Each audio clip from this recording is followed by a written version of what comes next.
Hey guys, welcome back to my channel. Thank you so much for being here. Please subscribe before we start. Check out some of my other videos on the entire of season 26 of South Park. And today I'm going to be talking about season 26, episode 5, Dick and Bells. Hot dogs are one of the best episodes of the season, which has been amazing and incredible so far. And if you're new to my channel, please subscribe. I have been doing videos on every episode of South Park for this season, reviewing, analyzing the philosophy and thought pattern behind it and the meaning behind the episodes from this team that just continues to deliver. Every episode of this show just continues to be so fresh and just so poignant in its social satire. And this episode is no different, and there's a few little through lines I want to follow up on for this episode itself.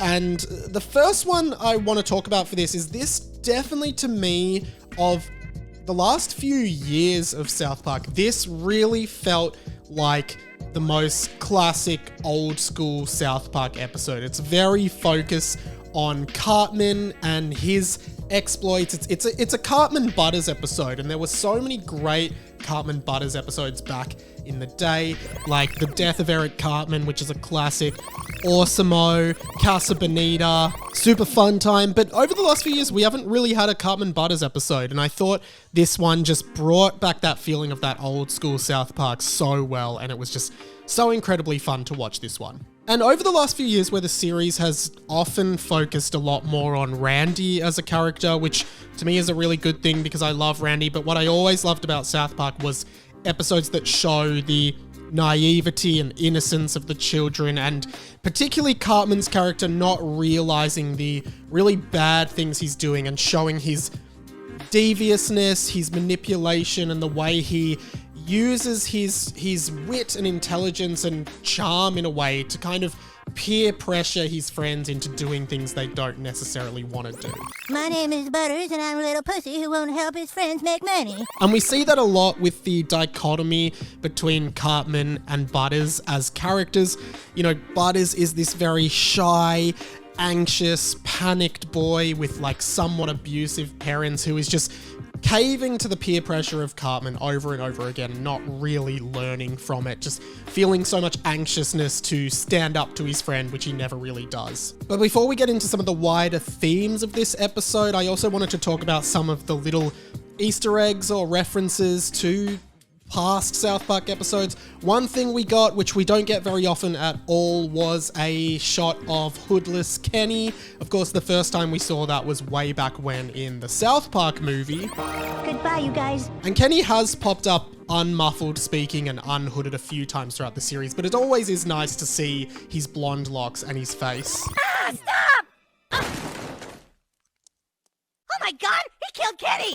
We also got an appearance from the Took Our Jobs guy. That's one of the most classic South Park moments in the history of the show. I feel like that's a very cut-through joke that a lot of people know, even if they don't necessarily watch the show. So that was good. And the banker was the "and it's gone" guy. And it's gone. That we saw back in maybe season 13's Margaritaville, in that very classic South Park moment as well. Of course, this episode focuses around Butters getting a job at an ice cream shop, starting to make some pocket money, and really enjoying learning how to work. And when I say learning how to work, how to be responsible, right? Take responsibility, have a role, have a job, have something you need to do and you are responsible for. And he wants to work, he wants to earn money, he wants to do the work in good faith and earn pocket money for himself. And Cartman comes along and wants the exact same thing. He wants money, he wants to work and be paid. And here's where we get one of the first satirical messages of this episode,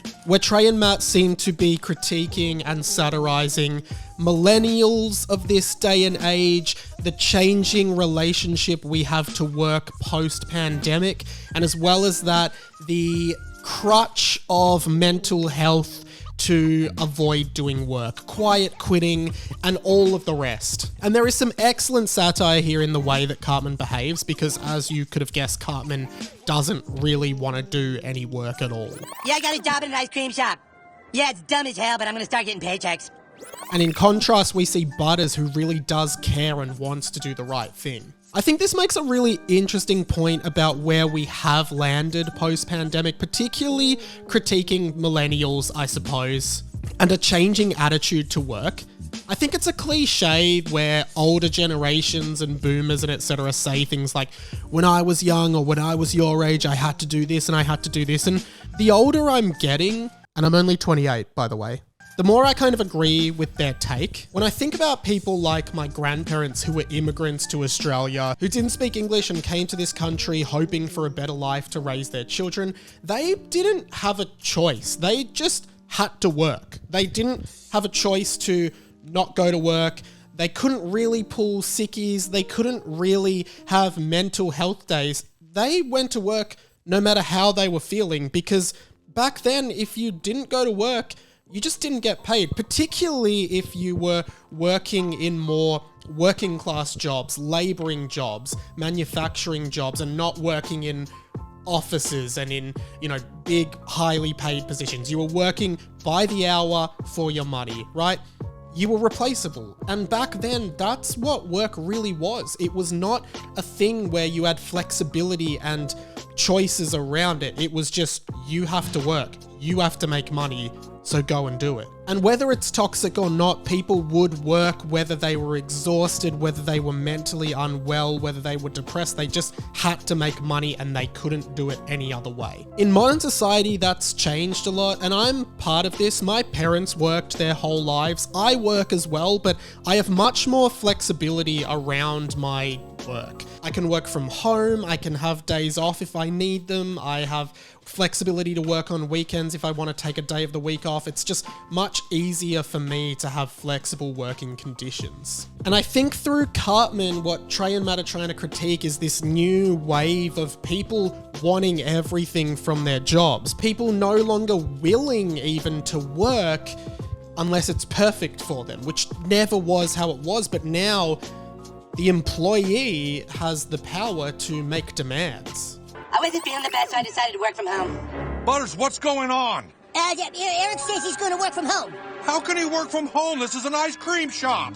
And people would rather just not work, enjoy their life, and make money off the dole if they have to, instead of getting a job. Cartman, who has a job now, does minimal work, stays at home for a mental health day, which I think is another satirical take on mental health in general.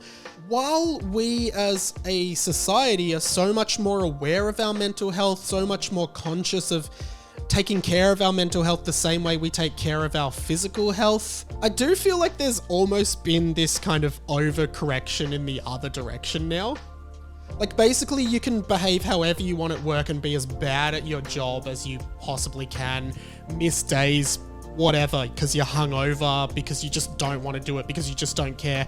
And then if you pull the mental health card, you kind of just get off, because no one can sort of be like, we don't care.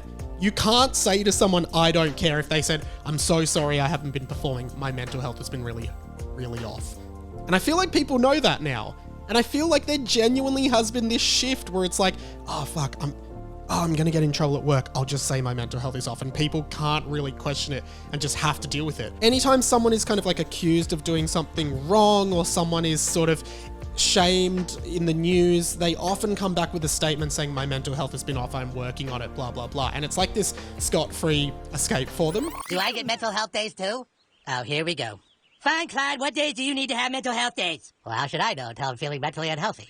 Of course, there's also the overwhelming shift to working from home. People don't want to even go to work in an office anymore, and they make those demands when they sign contracts for jobs. And I think there is a point here where we need to realize the privilege of being able to work from home. I work from home, but people who do work in jobs like retail and hospitality or laboring or manufacturing and jobs where you are physically required to be there, they don't have that luxury. And it's almost like this classist critique on being wealthier and being more skilled in a particular field, that you can make demands to work from home, where other people who are just trying to get any job to get by can't even afford to or even think about making demands because they need the work so much. And I guess it's this pull of like, the less you need the work, the more negotiation power you have. The more they want you,